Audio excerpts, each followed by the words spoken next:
Good day, everyone. This is Teacher Ben, and today we will be looking at this sample question. Now, the question reads: if A is equal to I plus 3j minus k, and B is equal to 2I plus 4j minus 2k, and finally C is equal to negative I plus 2j plus 4k. Find a number lambda such that D is equal to A plus B plus lambda C is parallel to the YZ plane. Now, quite an interesting question, isn't it? So, quite an interesting question. Yeah, sorry for that mistake. So, now we've been given three vectors A, B, and C, right? We've been given A, B, and C. Now, first of all, let's try to underline some key parameters in the question, right?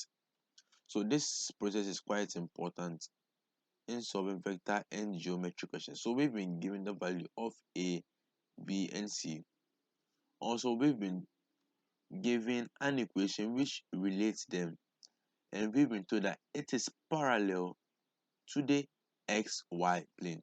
Now, for vectors and geometry questions, every parameter given in the question is important, right? So we are not going to throw any parameter away, and after this section, okay, so you can confirm it after this section, right? So let's go straight to the point. So A is equal to, okay, I've already read that.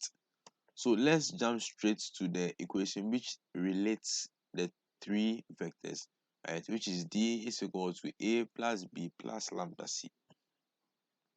Now, the value of A is, of course, I plus 3j minus k, and we have plus B, which is 2I plus 4j minus 2k, yeah, minus 2k, plus lambda. Please let's take note of the lambda. Lambda negative I plus 2j plus 4k. Right, so this is the equation we have been given, right? We haven't actually done anything, right? Now we can't really deduce anything from this equation that we've been given, right? So now let's try to group everything and express it in terms of the I, J, and K components, right? So we add I to I to lambda I, right? So now let's do this step by step, right? So let's first of all add the vector A to the vector B, right? So we get 3I plus 7j minus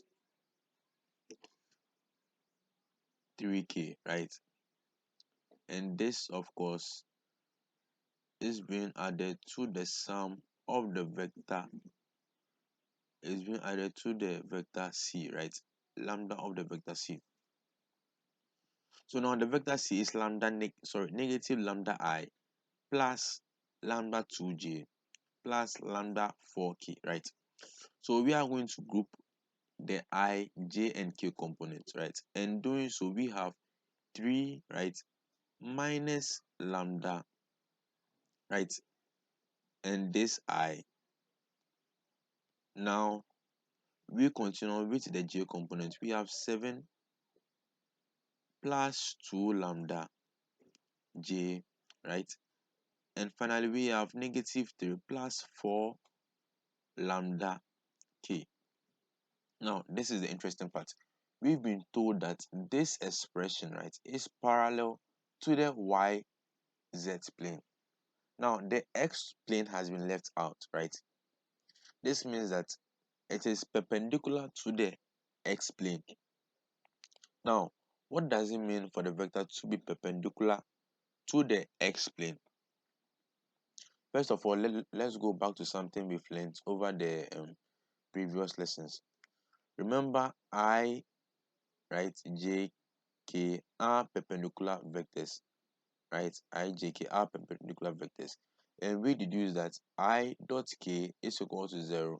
And likewise, any of these vectors dotting any other vector which is not equal to itself is equal to 0 because they are perpendicular vectors, right? Now, we've been given that I is perpendicular to the, D is perpendicular to the I plane, right? So now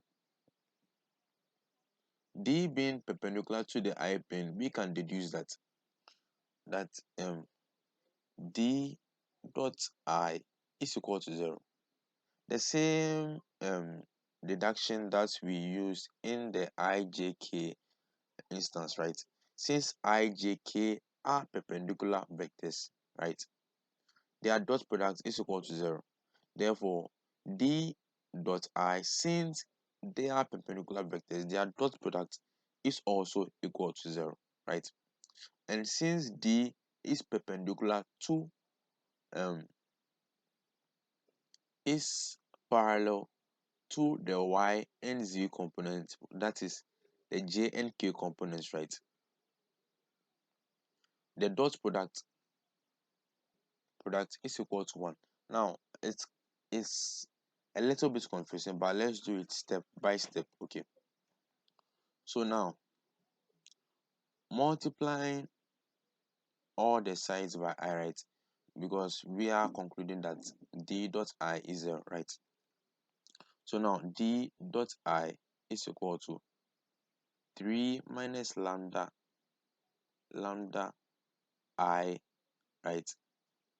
I dot I plus 7 plus 2 lambda j dot I, right? Plus negative 3 plus 4 lambda k dot I. Now, remember we said that for perpendicular vectors, the dot products are 0, right? So now, we have D dot I, right? Which is equal to 0, as we have been given in the question, because this is perpendicular to the I plane. Therefore, D dot I is equal to 0, right? Therefore, we have 3 minus k, right? And I dot I is equal to 1 because I is parallel to itself, right? And the dot product of parallel vectors is equal to 1. And the rest, of course, gives us 0, 0 respectively, right? And we've been told that D dot I is equal to 0, right? Therefore, we can conclude that K is equal to 3. Sorry, lambda is equal to 3, right? So our value lambda is equal to 3. Thank you everyone for watching this video. Please subscribe to the channel to be kept updated. See you. Bye.